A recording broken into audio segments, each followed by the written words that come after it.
ఓం నమో నారాయణాయ. ఓం నమ శివాయ. Welcome to our channel. నేను మీ మాచిరాజు రామకృష్ణని.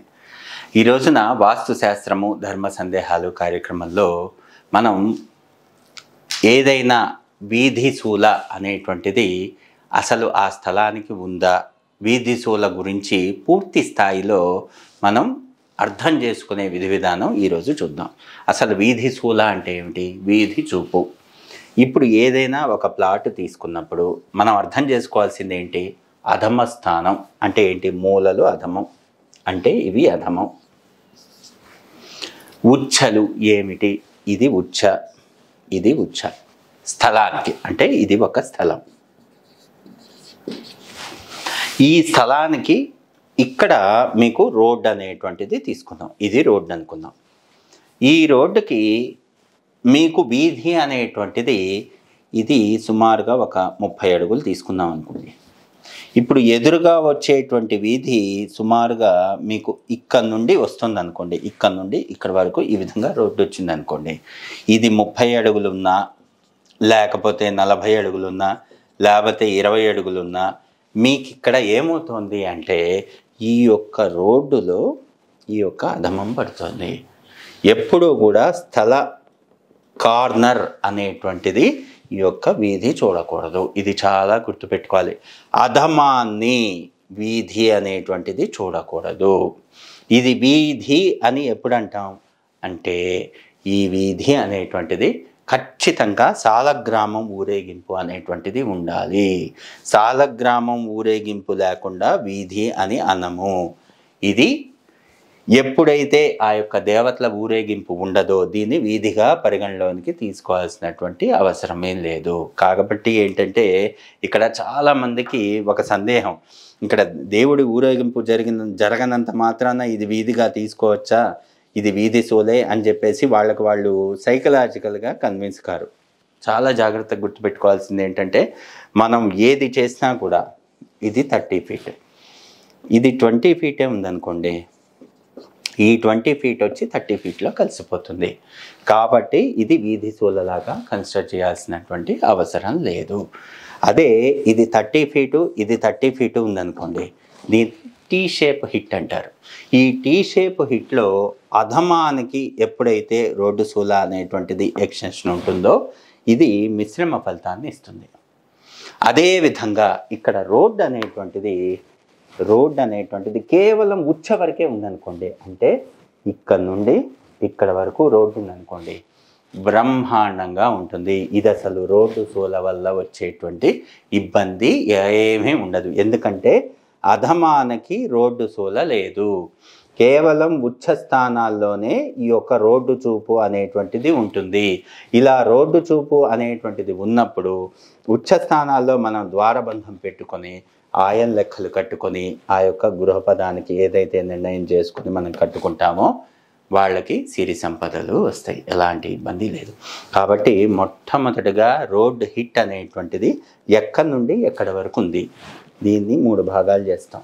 3 భాగాల్లో 1వ భాగంలో మీకు ఈ స్థల కార్నర్కి ఈ యొక్క రోడ్ అనేటువంటిది హిట్ అయిందా లేదా, అదేవిధంగా మధ్యలో ఉండేటువంటి ఉచ్చకి హిట్ అయిందా, అది రోడ్డు విడ్త్ ఎంత, ముందు ఉండేటువంటి రోడ్డు విడ్త్ ఎంత, ఇవన్నీ కూడా చూసుకొని మనం వీధి సూల అనేటువంటిది మనం నిర్ణయించాలి. ఇది చాలా ఇంపార్టెంట్ విషయం.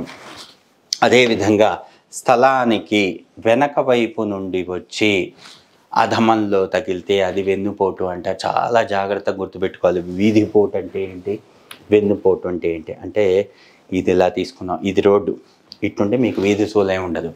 వెనక వైపు ఏదో ఒక వెంచర్లో ఉండేటువంటి ఆ యొక్క రోడ్డు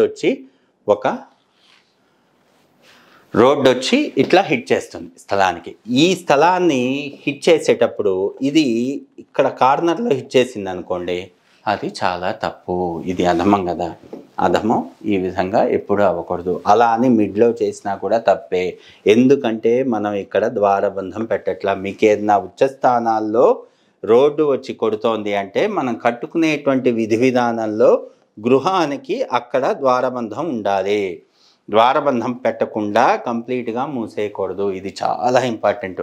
చాలామంది ఏంటంటే ఏదైనా వీధి ఇట్లా కొట్టంగానే అదంతా వదిలేసేసి వెనక్కి కట్టుకుంటారు, వెనక్కి ప్రదక్షిణ వాస్తు చేసి కట్టుకుంటారు. అదేవిధంగా ఇలా రోడ్డు వచ్చి కొడుతుంది అనుకోండి, ఇక్కడ మధ్యలో ద్వారబంధం పెట్టి ఇక్కడ గేటు పెట్టి ఎవరు కట్టుకోవట్లేదు. అది చాలామంది తెలియక చేసేటువంటి పని. కాబట్టి అధమ స్థానాల్లో ఉన్నప్పుడు ఎలా చేసుకోవాలి, ఇలా వెనక నుండి వచ్చినప్పుడు ఏ విధంగా చేయాలి అనేటువంటిది చాలా జాగ్రత్తగా చూసుకోవాలి. ఇది అర్థం చేసుకోవాలి. ఎప్పుడూ కూడా అధమాల్లో రోడ్డు అనేటువంటిది వచ్చి చూపు చూడకూడదు. అంటే ఈశాన్యం అధమం అంటే ఇది ఈస్ట్ ఫేసింగ్ అనుకున్నాం అనుకోండి, ఈశాన్యంలో సోల కొట్టకూడదు, ఉత్తర వాయువ్యంలో సోల కొట్టకూడదు, వాయువ్యంలో సోల కొట్టకూడదు. సోల కొట్టకూడదు అంటే ఆ చూపు చూడకూడదు. అదేవిధంగా పశ్చిమ నైరుతిలో చూపు చూడకూడదు, నైరుతిలో చూపు చూడకూడదు, అదేవిధంగా దక్షిణ నైరుతిలో చూపు చూడకూడదు, తూర్పు ఆగ్నేయంలో చూపు చూడకూడదు. ఉచ్చ స్థానాల్లో మాత్రమే ఆ యొక్క రోడ్డు ఉన్నప్పుడు బ్రహ్మాండమైనటువంటి స్థితిగతులు వస్తాయి. దానికి తగ్గట్టుగా మనం ఇంటికి ఆ యొక్క రోడ్డుకి ఎదురుగా మాత్రమే మనం ప్రవేశ ద్వారం పెట్టి ఇల్లు కట్టుకున్నప్పుడు అత్యద్భుతమైనటువంటి ఫలితం కలుగుతుంది. కాబట్టి వీధి శూల వెన్నుశూల అనేటువంటిది బాగా అర్థం చేసుకొని పూర్తిగా స్టడీ చేసి మాత్రమే ఆ స్థలం కొనుగోలు చేయటం, ఆ స్థలంలో గృహం అనేటువంటిది ఏ విధంగా చేయాలి అనేటువంటిది పూర్తి స్థాయిలో చూసుకుని మాత్రమే మనం నిర్మాణం చేపట్టాలి. అదేవిధంగా ఇంతకుముందు గృహగణితము అని చెప్పేసి మనం ఎప్పుడైతే అనుకున్నామో ఏనుగు పాదాల లెక్క అని అనుకున్నాం. ఏనుగు పాదాల లెక్క అనేటువంటిది ఈ గృహ ప్లింతు ఇన్సైడ్ బై ఇన్సైడ్, దీనిలోకి స్టెప్స్ కానీ కారిడార్స్ కానీ ఏవి రావు అనేటువంటిది చాలా జాగ్రత్తగా గుర్తుపెట్టుకోవాలి. అంటే ఇప్పుడు పొరపాటున ఇక్కడ ఏదైనా కలిపామనుకోండి, కలిపితే ఏమవుతుంది, వికర్ణం అయిపోతుంది. అంటే మీరు ఇక్కడ నుండి క్షేత్రపథం ఇట్లా తీసుకొచ్చారనుకోండి, ఇది ఎల్ షేప్ అయిపోతుంది. కాబట్టి మనం చేసేటువంటిది ఏదైనా కూడా 4 కార్నర్స్తో తీసుకొని ఈ అధమ స్థానాల్లోనే స్టెప్స్ లిఫ్ట్ అనేటువంటిది పెట్టాలి. ఇలా పెట్టినప్పుడు ఈ ముందంతా తీసుకునేదంతా కూడా మీ క్షేత్రపథంలోకి రాదు. చాలామంది తెలియక ఇక్కడ లిఫ్ట్ పెడితే వాయువ్యం పెరిగిందని, ఇక్కడ స్టెప్స్ పెడితే ఆగ్నేయం పెరిగిందని, అదేవిధంగా ఇంటికి ఈ స్టెప్స్ ఆనుకుని ఉన్నాయి కాబట్టి వెయిట్ ఇంబ్యాలెన్స్ అని ఇలా రకరకాలుగా అనుకుంటారు. పొరపాటున కూడా అలా చెయ్యకూడదు. చాలా జాగ్రత్తగా మనం ఆ యొక్క క్షేత్రపథ నిర్ణయం చేసి చెయ్యాలి. అదేవిధంగా మీకు duplex, simplex, east facing, east of south ఈస్ట్లో స్టెప్స్ పెట్టకూడదు. ఇది చాలా ఇంపార్టెంట్. ఇక్కడ సింప్లెక్స్లో ఈస్ట్ ఆఫ్ సౌత్ ఈస్ట్లో స్టెప్స్ పెట్టచ్చు. అదేవిధంగా west facing, west of south west పెట్టకూడదు. ఇక్కడ సింప్లెక్స్లో పెట్టచ్చు. తూర్పు ఆగ్నేయంలో స్టెప్స్ పెట్టకూడదు, అంటే ఈస్ట్ ఆఫ్ సౌత్ ఈస్ట్ పెట్టకూడదు, ఇక్కడ పెట్టచ్చు.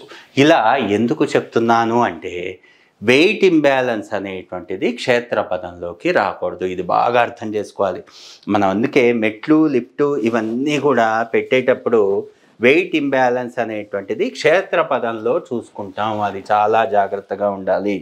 అంటే ఉదాహరణకి ఒక స్థలం ఇట్లా నిర్ణయించినప్పుడు ఇక్కడ ఒక లిఫ్ట్ పెట్టినప్పుడు ఇది స్లాబు, ఇది స్లాబు, ఇక్కడ నుండి ఇక్కడ వరకు స్టెప్స్ ఇచ్చినప్పుడు ఇక్కడ లిఫ్ట్ పెట్టకూడదు అనుకుంటారు. అది తప్పు. క్షేత్రపదం 4 కార్నర్స్ ఉంది, క్షేత్రపదంలోకి లిఫ్ట్ రాలేదు. క్షేత్రపదానికి బయట మనం లిఫ్ట్ తీసుకున్నాం. ఇది ఆగ్నేయం జోనే అయినా కూడా క్షేత్రపదంలో ఆగ్నేయం కాదు. చుట్టూ ప్రదక్షిణ వాస్తు చేసి ప్లాట్ ఉంటుంది కాబట్టి ఎలాంటి దోషం లేదు. ఇది బాగా అర్థం చేసుకోవాలి.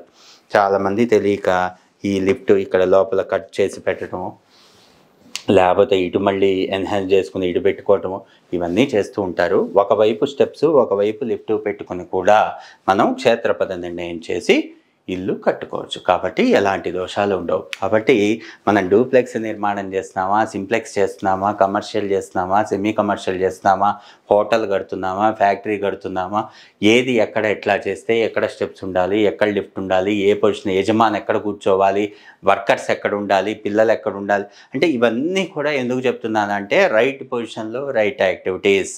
ఒక నిర్మాణం ఎలాంటి పాడులు తప్పకుండా మనం అన్నీ కూడా ఆ యొక్క డిజైనింగ్ అనేటువంటిది పిన్ టు పిన్ చేసుకుని మాత్రమే మనం కన్స్ట్రక్షన్ అనేటువంటిది చేసుకోవాలి. సకల జన సుఖినో భవంతు. స్వస్తి.